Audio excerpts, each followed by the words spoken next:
Bueno, pues hoy vamos a hablar de un personaje más que conocido, conocidísimo, por supuesto. Y la historia comienza en que, bueno, pues el rey Luis XV de Francia volvía de cazar en el bosque de Senart en su carroza junto con su amante, que eran... Bueno, mentira, repito, con sus amantes, que eran Madame de Châteauroux y Madame de Chevreuse. Y a lo largo del camino pues se encontraban coches y carros pues de la pequeña nobleza, de la burguesía, ¿no? Pues que esperaban ver pasar al rey como el que está de cabalgata de Navidad. Pues entre ellos había un faetón, ¿no? Color cobalto, conducido pues por una joven dama de una belleza bastante singular. Y no era la primera vez que el rey la veía, porque cada día que salía de casa se cruzaba con ella, ¿no? Por el camino en su coche. Pues nada, que este rey, que Luisito estaba intrigado y ordenó averiguar que quién era esa moza.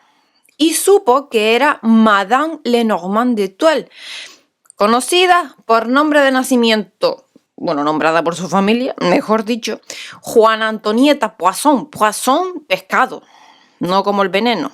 Pues el rey la miró atentamente, como hacía cada vez que pasaba por allí, como diciendo, moza, que por aquí estoy, ¿eh?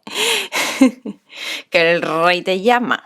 Y como Madame de Chevreuse dijera la frasecita de en plan, uy, la pequeña de Tual estaba más bonita que de costumbre. La otra, que era la Madame de Châteauroux, que era como muy celosa, buscaba así como traidoramente, ¿no? Así dándole golpecitos con el pie a la otra moza, o sea, a la otra amante, a Chevreuse, ¿no? En plan, que te calles, carajo, que te calles, que no tiene por qué fijarse en esa, que si no nos vamos tú y yo del lado, ¿eh? Y eso hizo pues que las dos se pusieran los hocicos para adelante y que no nombraran más a Juana. ¿Qué pasa con esto? Que realmente no era para nada ningún tipo de casualidad que cada tarde de casa Madame Lenormand d'Étoile estuviese en su lugar de costumbre. Porque cuando era niña, una adivina, que era Madame Le Bon, le había predicho que no sería reina, pero sí casi reina, lo que hizo que en su familia llamasen siempre a Juana Antonieta con el sobrenombre de Reinesita. Así que el padre de Reinesita era hijo de un aldeano feo, bastante feo, muy brusco, bruto, ¿no? Ya saben eso, su forma de ser, en la moral que tenía, que no tenía escrúpulos. Había hecho su fortuna como proveedor de las tropas reales, ¿no? Encargado de avituallar París durante la escasez de 1725 y especuló de tal forma que no pudo rendir cuentas al intendente general y tuvo que escaparse a Alemania, en donde intrigó y obtuvo al fin la revisión de su proceso, recuperando su puesto mediante la entrega al tesoro de 400.000 libras. La madre era una persona similar en cuanto a carácter, ya se saben, que dos no están juntos si por lo menos no tienen alguna similitud. Así que, con fecha de abril de 1745, Barbier presentaba en su diario a la madre de Pompidou de esta manera, ¿no? Con estos términos. Y decía que su madre, pues, era una tal señora Poisson, muy bella, hija del señor de Lamotte, quien la casó con Poisson, que era un intrigante. Y que un día el señor Leblanc, que era el secretario de Estado en aquel momento en el departamento de guerra, estaba en Invalides, donde el señor de Lamotte, lo que sería el abuelo de la Pompidou, ejercía un cargo y vio un retrato pues, que le gustó mucho, que le emocionó. Y le dijeron que era la hija del señor Lamotte, que era la esposa de Poisson. Y Leblanc hizo que su padre se la presentara, se enamoró de ella y la convirtió en su amante durante algún tiempo. Después ella pues lo fue amante también de un embajador y finalmente, habiendo conocido al señor Lenormand, se hizo amiga de él y continuó ya haciéndolo pues siempre. Y de esta amistad, nació la señora d'Étoile, a quien Lenormand llevó a vivir con él en compañía de su madre. Después ya, por ejemplo, en otro libro se lee que la señora Poisson era una de las mujeres más desvergonzadas que no pudiésemos imaginar, porque decían que carecía de todo tipo de freno, de todo tipo de pudor. Se puede decir que traficó con sus propios encantos y le pareció más que oportunísimo que su hija la imitara, y tantas veces le dijo que era un bocado de rey que acabó despertándole ese deseo de ser amante del monarca. Así que cuando nació Juana Antonieta, el señor Lenormand tomó muy en serio su supuesta paternidad. O sea, hizo que la niña se le educase pues más que esmeradamente, aprendió a cantar, aprendió a tocar, aprendió a bailar, a declamar. Ya apenas adolescente era más que una mujer excepcional, muy culta. Y el señor Lenormand le escogió esposo en la persona de su sobrino Carlos Guillermo Lenormand de Tulle, a quien entregó la mitad de sus bienes, prometiéndole la otra mitad para cuando él falleciese. Así que, un 9 de marzo de 1741, la señorita Poisson, reinecita, se convirtió en la señora de Tulle. Este casamiento representaba para Juana Antonieta la posibilidad de frecuentar un mundo que hasta entonces pues le estaba más que vedado. O sea, naturalmente no es que se trataba de la nobleza, sino de la alta burguesía. Estamos aspirando a algo más.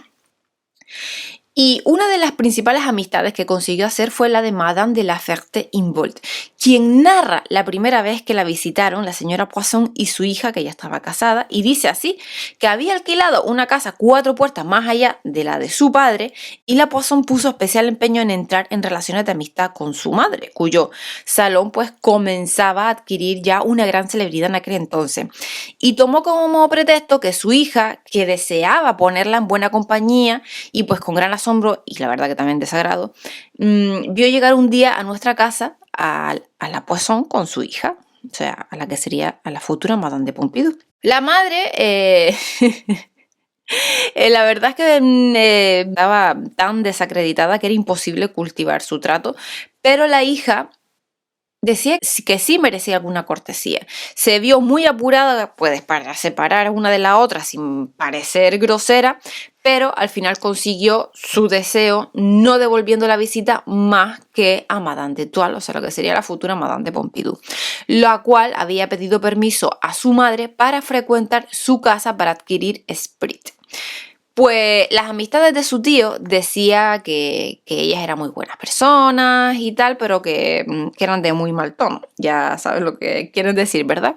Aunque ella dice que es verdad que era bastante lista y que era muy bonita y que no tardó en tener pues mucho calanes a su alrededor, pero ella los rechazaba a todos, recordando esa predicción que le había hecho en su día Madame Lemon, que decía que solamente el rey lograría ser infiel a su marido. Pues el 25 de febrero de 1745 se celebraba en la Gran Galería de Versalles un baile en el que se mezclaban pues, los miembros de la nobleza con los de la alta burguesía.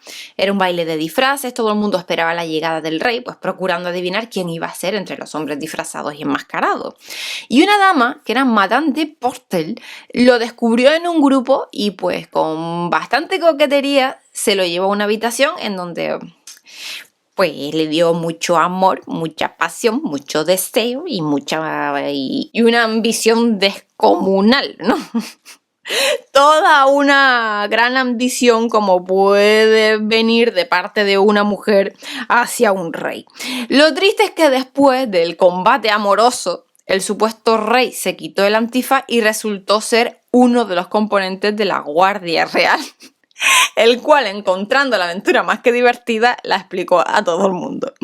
Pues ya de madrugada, el rey se dio a conocer y se dirigió a un grupo pues, de pequeños burgueses, entre las que distinguió al quitarle el antifaz a Madame Lenormand de Tulle, o sea, la futura Madame de Pompadour, quien, una vez llamada la atención del rey, se esquivó coquetamente, dejando caer un pañuelo que el rey recogió del suelo y se lo devolvió lanzándolo por encima de la cabeza a los asistentes. En plan, moza, que se te van cayendo los pañuelos por mí.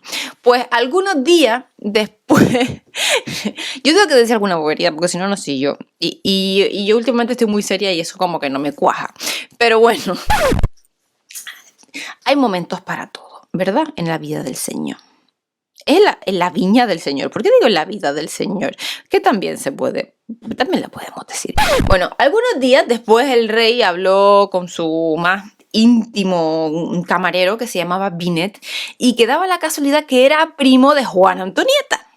Y le dijo que estaba cansado de sus amantes, que deseaba encontrar una mujer que le hiciese olvidar las pesadumbres de su oficio de rey, todas las preocupaciones del gobierno del país. Vamos, que estaba ese día estaba de capa caída. Estaba muy triste.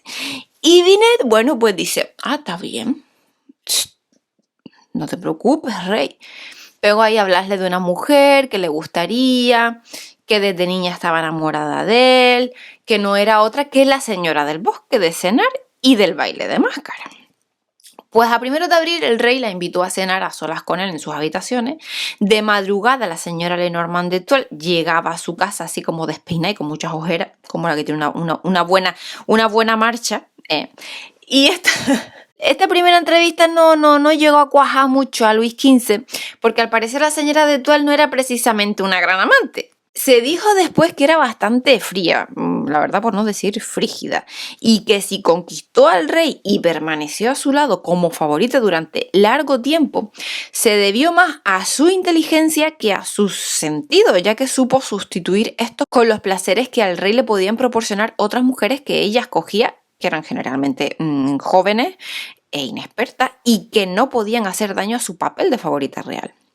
Así que una tarde Luis XV le preguntó a Binet, Binet, ¿qué se ha hecho de vuestra prima? Oh, majestad, se pasa el día llorando.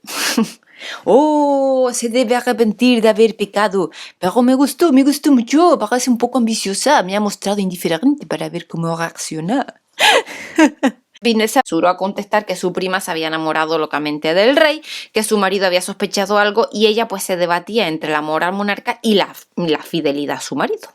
Y esta respuesta añadió algo picante a la relación entre el rey y la de Tulle, lo que no dejó de interesar a Luis, claro que no, porque volvió a citarla a los días después.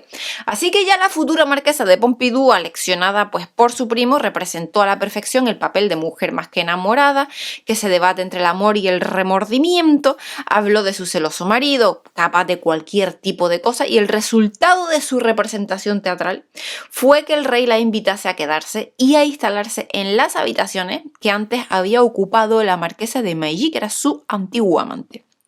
En esto, el rey tuvo que partir para Flandes a reunirse con el ejército que allí luchaba y la señora de Tulle se quedó en París, desde donde le escribía cartas más que ardientes que le dictaba el abad de Bernis, que era su amigo fiel. Las cartas obviamente dieron el resultado que ella estaba buscando como esa gran mente inteligente y calculadora. O sea, las respuestas del rey eran cada vez más ardorosas. La última de las 24 que le escribió iba dirigida a la marquesa de Pompidou. Así que, ¿qué pasa? Que el marquesado de Pompidou pertenecía a una ilustre familia de Limousin y se había extinguido por falta de descendencia. O sea, el título había revertido a la corona y Luis XV lo había concedido al príncipe de Condé, a quien se lo volvió a comprar. Así que ya faltaba la consagración oficial de la nueva marquesa de Pompidou, es decir, su presentación en la corte.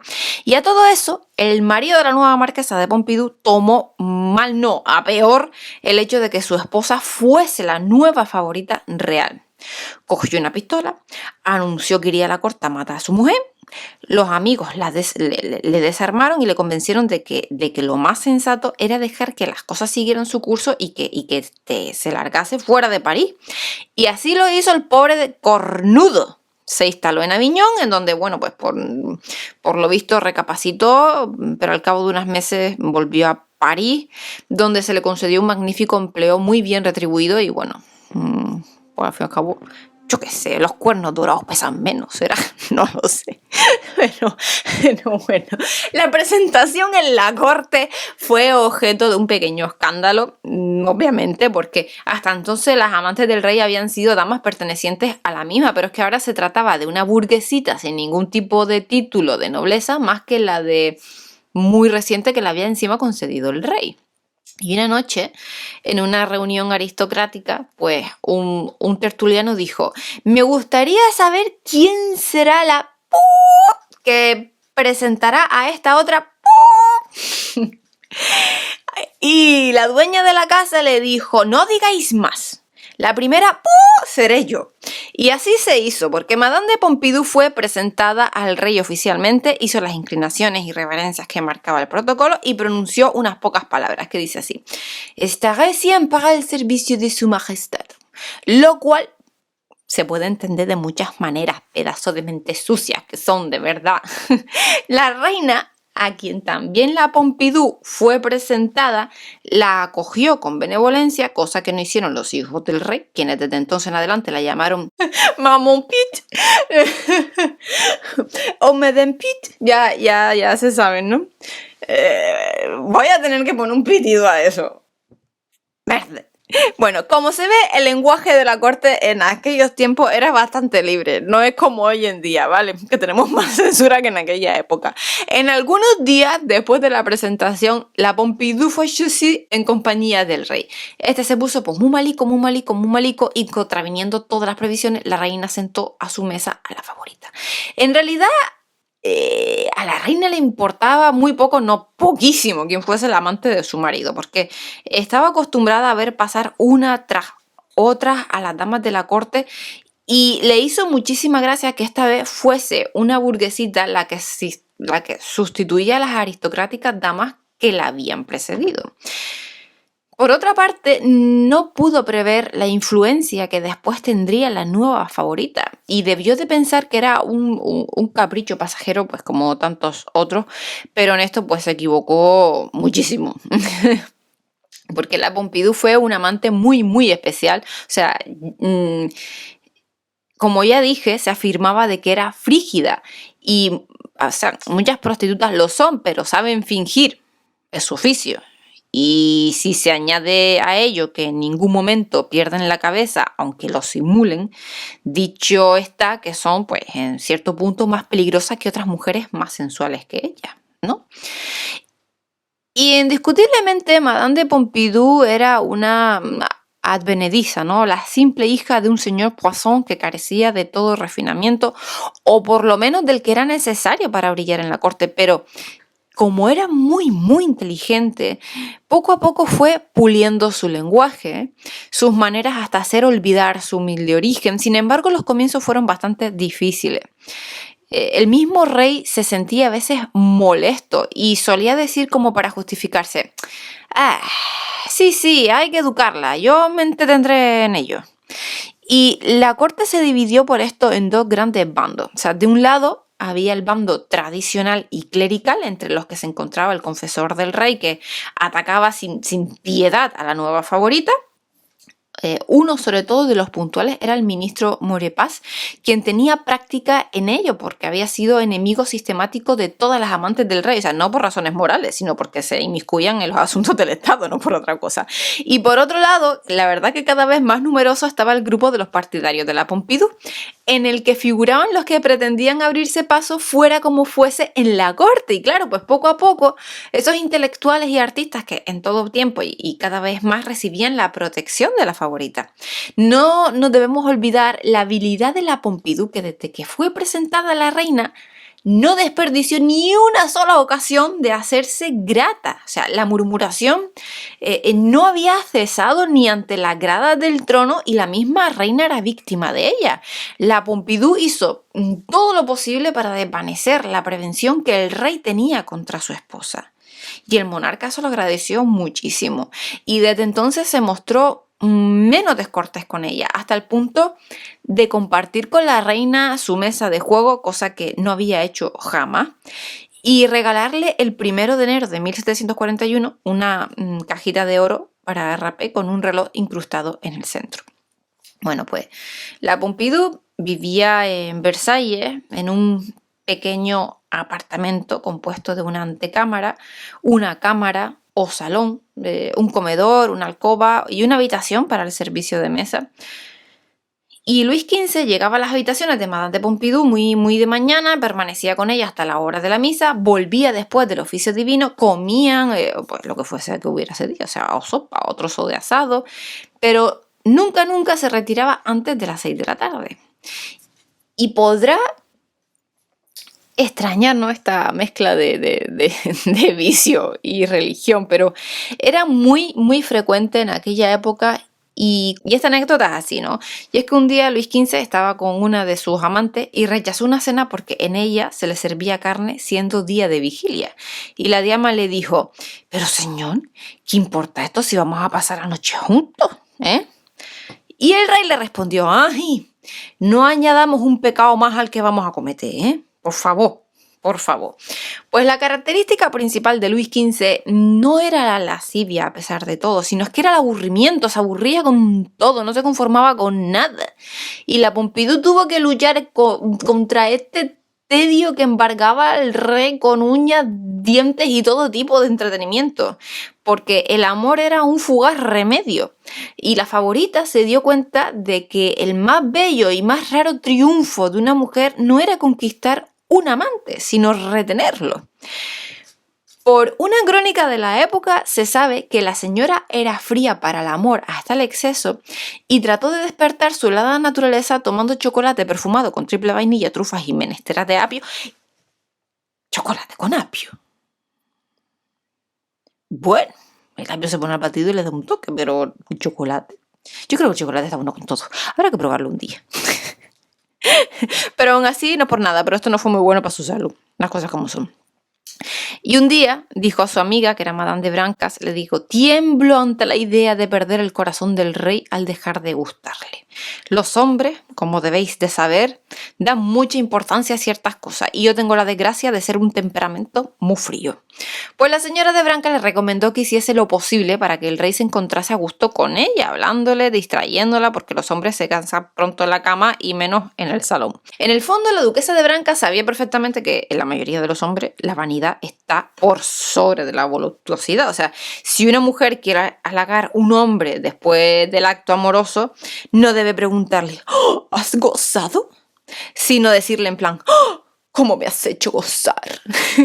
Y esto halaga al gallito vanidoso, pues canidad en todo corazón masculino, ¿no? Madame de Pompidou pues se hizo indispensable para el rey, ocupaba todo su tiempo y no le abandonaba en ningún momento, o sea, así de cinguilla. Cuando algún ministro entraba a despachar con el monarca, observaba el rostro de este y en cuanto veían en él los primeros signos de fastidio, le interrumpía y los hacía salir. El mariscal duque de Richelieu refiere que un día, mientras Maurepas le leía un informe, el rey, en vez de escucharle, reía con la Pompidou, por lo que el ministro, al darse cuenta, interrumpió la lectura y dijo: continuad, os entiendo muy bien, dijo el rey. Pero la favorita intervino diciendo: señor de Maurepas, ha hecho usted que el rey se aburra. Hasta luego, señor de Maurepas. Y el ministro entendió la indirecta tan directa y tuvo que marcharse. Todo esto y muchísimo más se comentaba en palacio y el grupo enemigo de la favorita se aprovechaba de ello para lanzar flechas y venablos contra ella. Estas murmuraciones y estos ataques llegaban al pueblo también, que al comentarlo los aumentaba, haciendo de Madame de Pompidou esa bestia negra de la monarquía. Se le reprochaba el lujo insolente que exhibía, los cuantiosos gastos que al tesoro real costaba sus caprichos. Y no era tarea fácil la de la marquesa, porque el rey se mostraba a veces bastante taciturno, silencioso. Y las mujeres, cuando nosotros vemos a un hombre así, pues como tú dices: ay, que este se me escapa. Ay, que se me escapa. Por eso era la favorita. Ella procuraba hablar, distraer ese humor melancólico y sabía dosificar sus palabras y su silencio. Luis XV hablaba mucho de la muerte como persona que la temía y a veces tenía caprichos macabros. Un día, yendo en coche con Madame de Pompidou y la mariscal de Mirepoix, mandó parar y llamó a un caballerizo y le dijo: mira, ¿ves aquel montículo? Hay cruces y seguramente debe haber un cementerio. Id y ved si hay alguna fosa reciente. El caballerizo obedeció y le dijo al rey: señor, hay 3 fosas recién cavadas. Y la mariscala de Mirepoix le dijo: en verdad, que es como para hacerse la boca agua. Y Madame de Pompidou volvió la cabeza pues llena de horror. O sea, Luis XV era un morboso hipocondríaco, siempre pesimista y con un marcado gusto por lo macabro.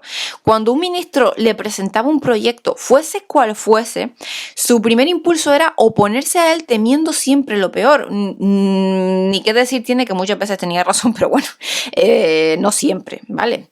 El príncipe de Croix cuenta algún detalle curioso de la vida privada del rey, explicando una de las cenas a las que asistió Madame de Pompidou, y lo dice así, dice: no fuimos servidos más que por 2 o 3 criados del guardarropa que se retiraron después de habernos puesto delante todo cuanto pudiéramos necesitar. La libertad y la decencia me parecieron muy bien observadas, el rey estaba alegre, estaba libre, pero siempre sin olvidar su altivez. No le pareció tímido, sino de trato corriente, hablaba bien, mucho, se estaba divirtiendo y sabía divertirse. Parecía muy enamorado de Madame de Pompadour sin cohibirse en este sentido, sacudiendo todo reparo y siguiendo su idea fija, quizá porque se hallaba aturdido.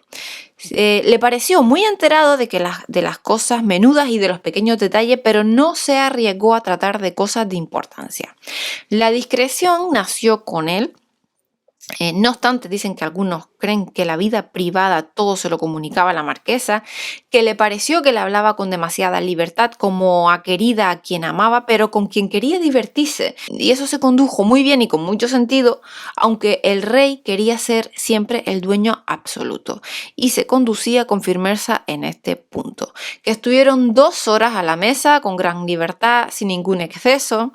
Después el rey pasaron al salón y se calentó y se sirvió él mismo su café sin ningún tipo de criado allí, y que cada uno se servía por sí mismo. Digo yo, al fin y al cabo tienen 2 manos y 2 patas para caminar.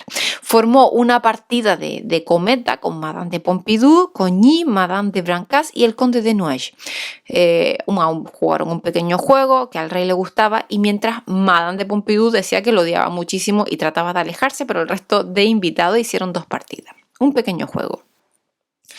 El rey mandó a todos que se sentasen, aún a los que no jugaban, y permanecía apoyado contra la mampara de la chimenea, viéndole jugar.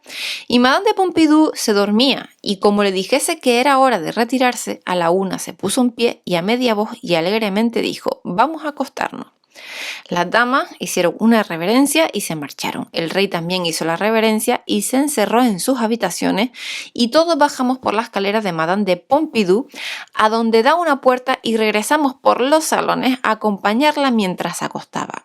Acto que ordinariamente era público, lo cual hizo enseguida.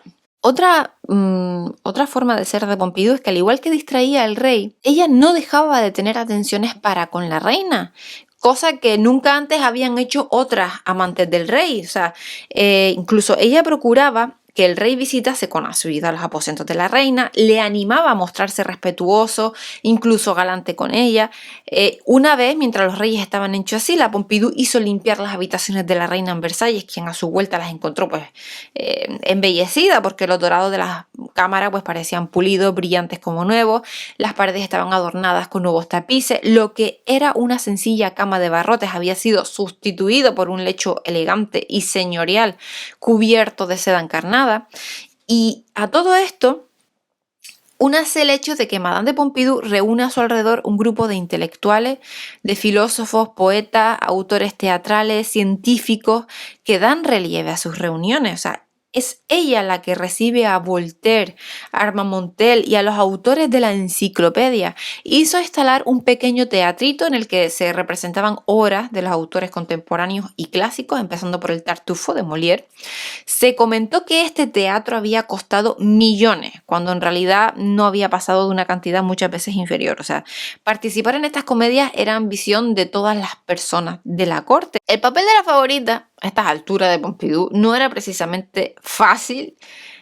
A pesar de todo, el rey no le era fiel, tuvo aventuras con la condesa de Jussel, y el ministro d'Argenson encargó a su propia amante Madame d'Estrades que conquistase al rey. Ninguna de ellas tuvo éxito. O sea, ¿hicieron el amor con el monarca? Sí, pero este no se llegó a acordar más de ella.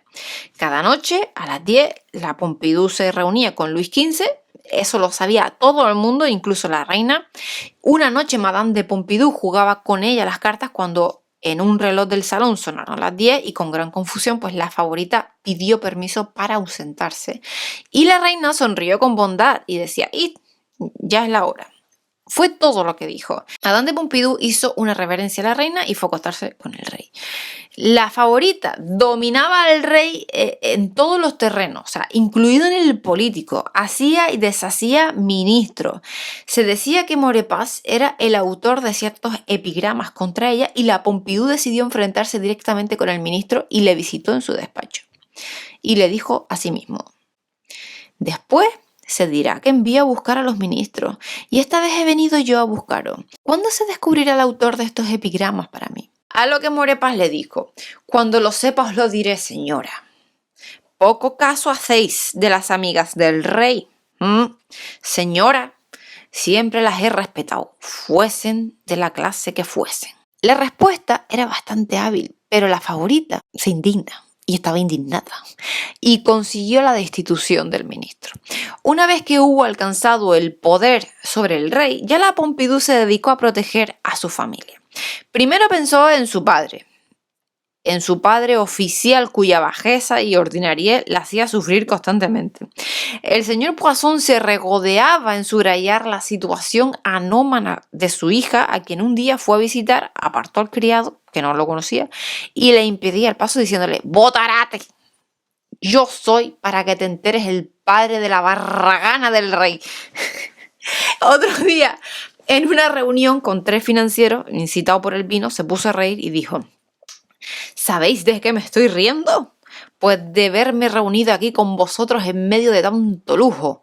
Vos, señor de Montmartel, sois hijo de un tabernero. Vos, señor de Salavet, sois hijo de un vendedor de vinagre. Y vos, Bouguet, hijo de un lacayo. Lo sabe todo el mundo, así como que yo soy el padre de una... Así mismo.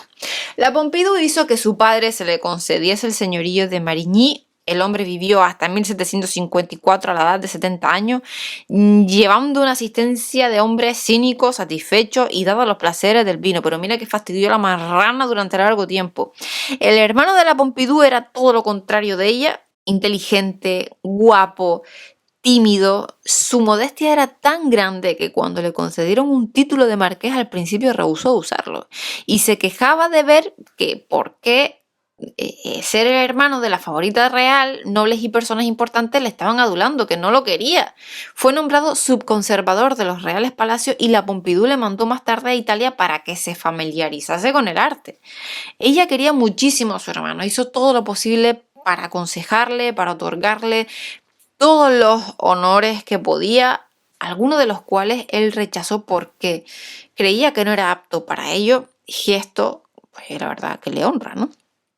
De su matrimonio, bueno, la Pompidou había tenido una hija que era Alejandrina, por la que deseaba un matrimonio espectacular, y pensó en un momento en casarla con el duque de Lac, que era hijo del rey y de la marquesa de Ventimille, pero Luis XV desvió la conversación que sobre ello tenía la Pompidou y comprendió que la cosa no era del agrado del monarca. Así que bueno, buscó otros posibles enlaces, pero no hubo tiempo para nada, puesto que la pequeña Alejandrina moría de una peritonitis a los 10 años de edad. Y bueno, el tiempo fue pasando y el ascendiente de la Pompidou iba en auge en el terreno cortesano, pero no en lo personal, porque ya no gozaba de buena salud y pues eso, claro, obviamente mermaba cada vez más sus encantos físicos. O sea, la favorita veía con espanto que se acercaba el día en el que el rey se iba a cansar de ella, le buscó otros entretenimientos, conocía la lascivia del rey, así que bueno, ya que ella había perdido pues sus encantos, quería pues que otras mujeres la sustituyesen en los orgasmos reales. Y claro está que ello ofrecía una dificultad grande, y era que la de que estas mujeres pudieran sustituirle en el cargo de favorita real. Pero el rey, al igual que ella envejecía, el rey también. y su vida crapulosa la hacía más viejo todavía.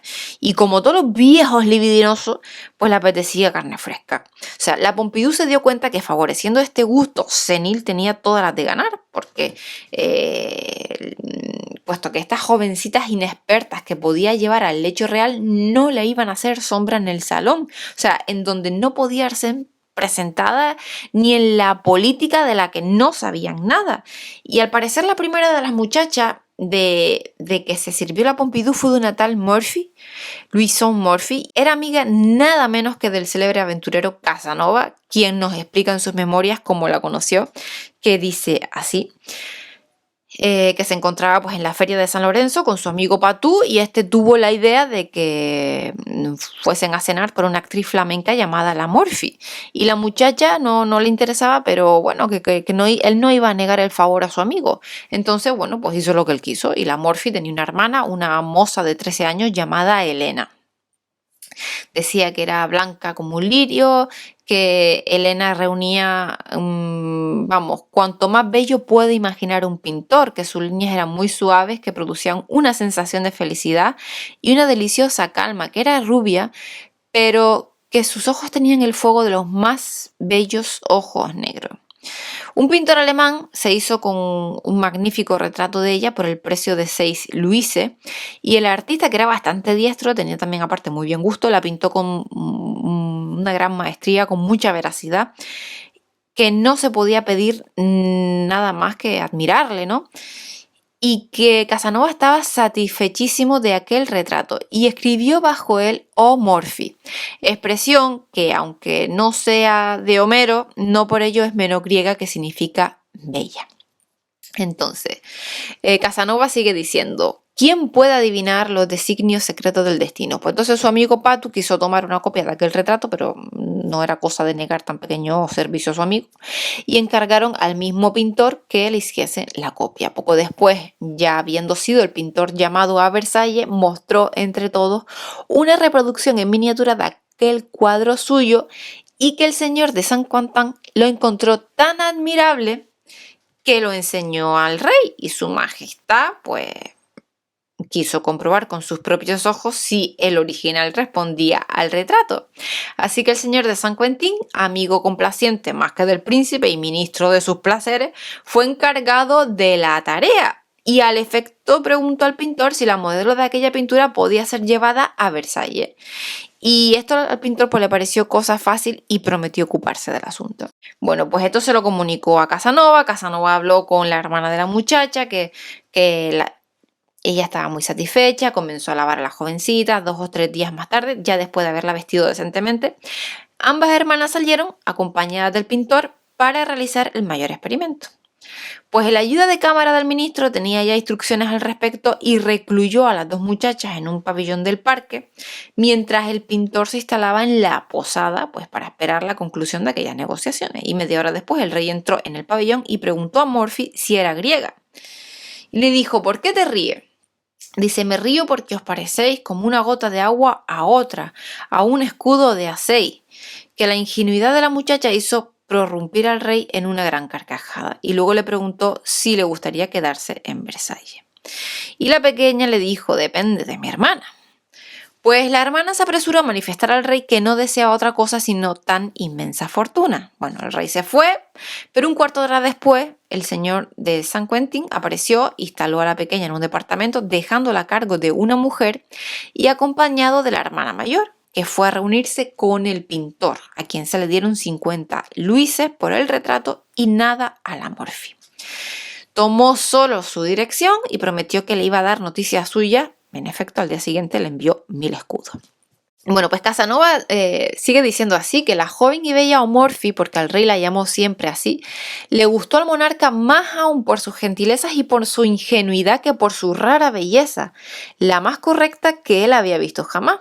La instaló en un departamento de Paris-Auxerre, verdadero harén de aquel voluptuoso monarca, donde a nadie se le autorizaba la entrada. La Murphy cayó en desgracia 3 años después, pero el rey, al despedirla, le regaló 400.000 francos que ella aportó como dote a un oficial bretón con quien se casó más tarde. En 1783 se encontraba en Fontainebleau trabó conocimiento con un gentil joven de 25 años, fruto de aquel matrimonio y verdadero retrato de su madre, cuya historia ignoraba absolutamente y que yo no creí necesario relatarle. Le di mi nombre y le rogué que le presentara mis respetos a su mamá. La desgracia de la Milla Murphy fue ocasionada por una mala acción de la señora Valentinois. Y esta dama, que era conocidísima en París, dijo a la joven que si quería hacer reír al rey no tenía que hacer más que preguntarle cómo trataba a su vieja esposa. Y la muchacha, pues demasiado ingenua para adivinar la malignidad del consejo, hizo la pregunta a Luis XV, el cual se puso muy furioso y la increpó. Y le dijo: desgraciada, ¿quién os ha aconsejado preguntarme tal cosa? Así que la pobre Morphy, más muerta que viva, cayó a sus pies y le confesó la verdad. Y el rey se separó de ella y no volvió a verla más. La condesa de Valentinois no compareció en la corte hasta ya 2 años después. Este monarca, que sabía muy bien como hombre lo mal que se comportaba con su esposa, quería ignorarlo como rey. Y ay de quien faltara a la reina. Pues estas palabras fueron escritas por Casanova. La Pompidou pasaba de ser amante ya para convertirse en su amiga, en su proveedora de carne fresca, y así nació con visos de verosimilitud la leyenda del Parque de los Ciervos, que tanta importancia tuvo al final del antiguo régimen, durante la Revolución Francesa y el Romanticismo. La casita así denominada estaba en el número 4 de la calle de Saint-Médéric, en Versalles. En su planta baja se hallaba una gran cocina, un cuarto de aseo, una cochera y una cuadra para un solo caballo. Por una escalera de madera se sube al único piso de la casa, en el que se encuentra pues, un salón con una alcoba y un gabinete adyacente. Luego otra alcoba y otro gabinete, o sea, no hay lujo de ninguna clase porque todo está pintado de color gris claro.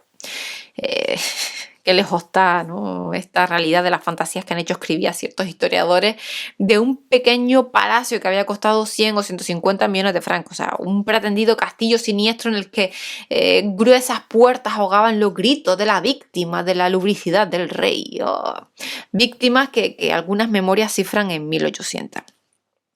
¿Cómo puede imaginarse que un hombre de 40 y tantos años, precozmente avejentado, pudiese lidiar con tal rebaño de inocentes víctimas? En realidad, aunque no se sabe cuántas muchachas pasaron por esta casita, lo que sí se sabe es que no pasaban de 1 o 2 a la vez, vigiladas por una ama de llaves que figuraba como intendente en los gastos del rey. Sabemos nombres de algunas de las pensionistas, como la señorita Fouquet, Enol, Robert, Niquet, Tresson. De una de ellas quedó embarazada, que dio a luz en una casa de la avenida de Saint-Claude. Sabemos que era muy bella, muy elegante, muy alegre y muy ingenua. Se le regaló un broche de diamante y pregunta: ¿cómo está el señor conde? Pues el rey se hacía pasar por conde polaco, ¿vale? Sentirá mucho no encontrarse a mi lado, pero sé que se ha visto obligado a viajar a su país.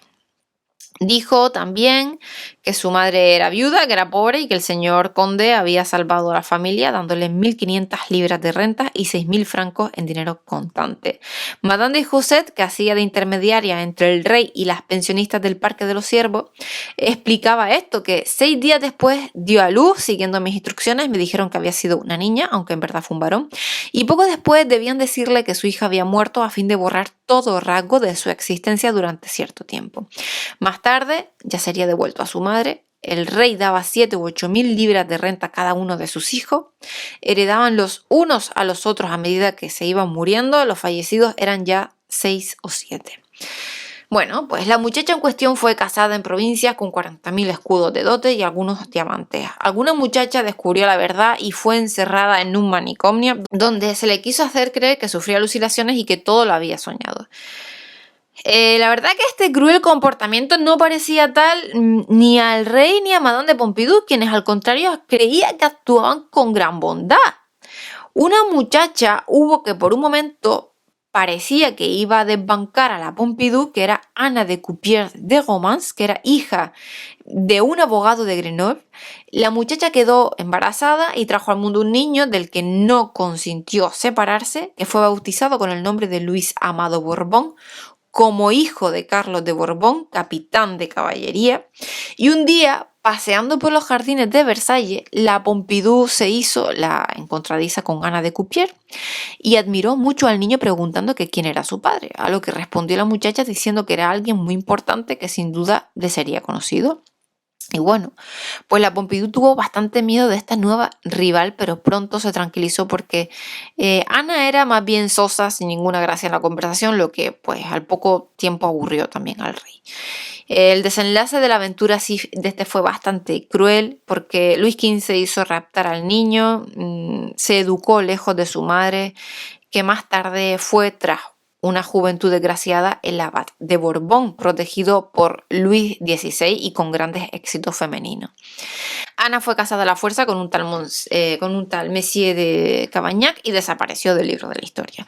Y en esto, la tarde del 5 de enero de 1757, cerca de las 6 de la tarde, cuando el rey se dirigía a la carroza que debía conducirle al Trianon, donde debía pasar la noche en las puertas de palacio, había un hombre abriendo camino entre los cortesanos y los soldados y se lanzó contra el rey blandiendo un cuchillo.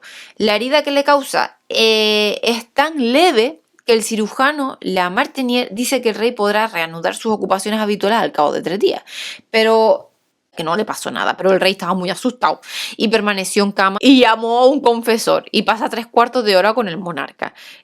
Por la noche tiene que quedarse en la cámara regia, pues reclamado a cada instante por el enfermo, y los cortesanos se reúnen, los ministros acuden a Versalles, Madame de Pompidou, olvidada en sus habitaciones, pues no cesa de llorar, como diciendo, ay, este vieja ya no me quiere.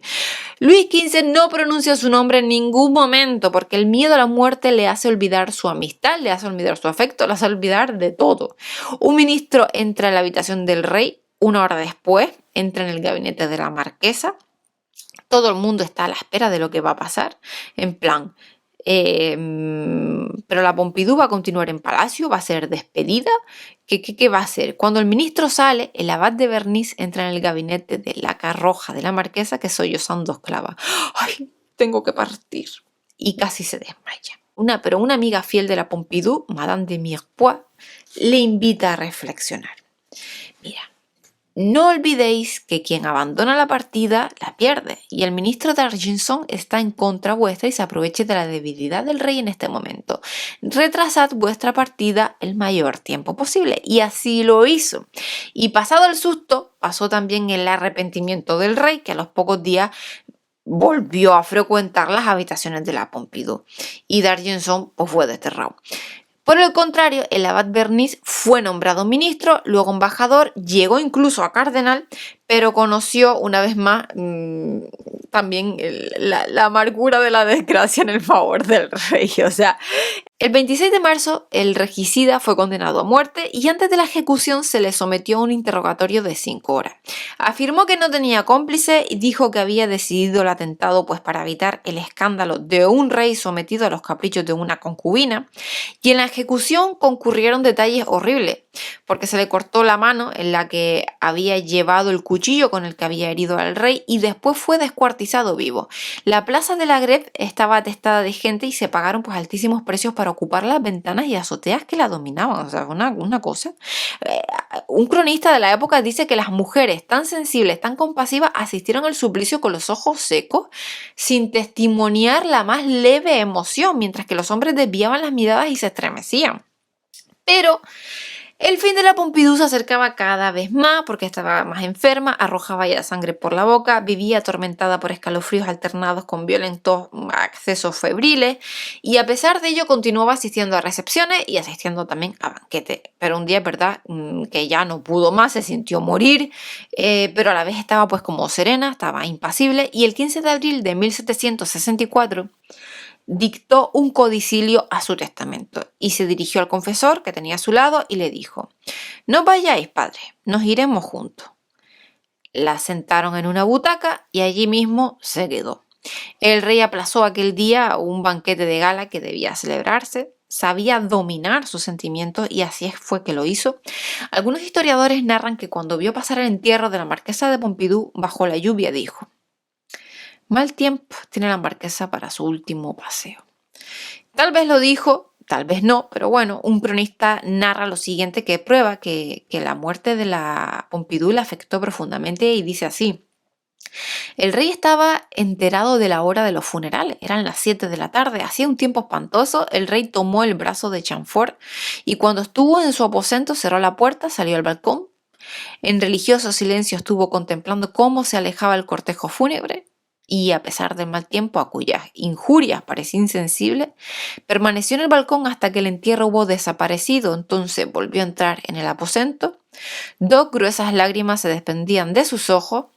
No dijo a Chamfort otras palabras que: es el único homenaje que puedo rendirle. Y bueno, tras 1 hora de super episodio del nacimiento, vida y muerte de la Pompidou, ya pueden superar el examen. Así que felicidades. ¡Ja, ja! Nada, espero que les haya gustado. Es súper mega hiper más largo de lo normal, pero es que tenía que hacer un episodio así completo porque creo que Madame de Pompidou se lo merecía. Claro que sí. Y bueno, al fin y al cabo es una dama más que nombrada en la historia. Y nada, nos vemos el próximo día. Como pudieron ver, si han llegado hasta aquí, es bastante interesante. Y nada, porque bueno, pues se rompe también algunos mitos que teníamos de la Pompidou, ¿verdad? Algo ya, había distorsionado un poco el concepto que teníamos de ella. No sé qué opinan del nuevo concepto con el que venimos hoy aquí a hablar de ella, si sabían de esto, qué es lo que conocían de ella. Estaré encantado de verlos en los comentarios. Un saludo y nos vemos el próximo día con más. Muchísimas gracias por estar ahí. Hasta luego.